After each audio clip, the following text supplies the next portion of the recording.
mai yin zunubi kuma yana sha'awan ya daina, kuma hatsari ya sa in ya daina ya koma, ya daina ya koma, ya daina ya koma. Imam Ibn Kathir a cikin tafsirul Qur'anil Karim nasa a cikin suratu Ali Imrana, kusan ma cikin surar da muke kenan ko, karkashin tafsirin aya ta 135 ya yi magana mai muhimmanci akan wanda ya samu kansa a cikin irin wannan hali na zunubi da komawa zuwa gare shi. Ayar da Allah ta'ala ya ce, walladhina idza fa'alu fahishatan aw zalamu anfusahum dhakarullaha fastaghfaru li dhunubihim wa man yastaghfiru dhunuba illa Allah wa man yaghfiru dhunuba illa Allah wa lam yusirru ala ma fa'alu wa hum ya'lamun.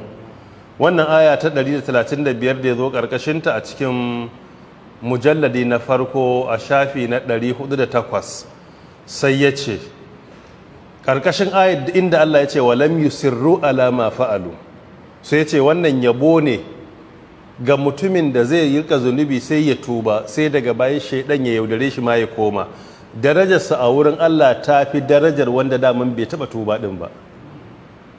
Darajarsa ta fi ta wanda bai taba ba, saboda misali mutane biyu ne, wani zunubi yake shekara guda ɗaya bai daina ba, shi kuma ɗayan sai ya zama ya yi zunubin na wata uku sai ya gane girman Allah sai ya daina, sai ya tuba wata uku, sai ya koma wata uku, zunubin sai ya ƙara tuba wata uku. Kaga shi akalla a cikin shekara guda ya yi zunubin wata shida, ya tuba na wata nawa? Shida. Shi kuma wancan ya yi na wata nawa? Na shekara guda wata 12. Kaga wannan ya fi wancan dama-dama, don Allah ya ce walam yusirru ala ma fa'alu, ba su toge ba, ashe suna tuba ne su koma. Sai ce wannan aya tana magana ne akan wanda zai yi zunubin ya tuba zuwa ga Allah, sannan shaidan ya ƙara yaudararsa. So a nan wurin Allah ya bonsa. Don haka mutane kala uku ne. Na farko wanda in yayi zunubin yake tuba zuwa ga Allah baya ƙara koma ga zunubi, shi ya fi daraja. Na biyu shine wanda zai yi zunubin ya tuba zuwa ga Allah ya daina, wani lokaci shedan ya ƙara yaudaransa, ya ƙara komawa, ya ƙara tuba, shine daraja da biyu. Daraja ta uku kuma shine wanda daman bai taɓa daina ba, kawai shi yana zama very comfortable da sabon Allah ne.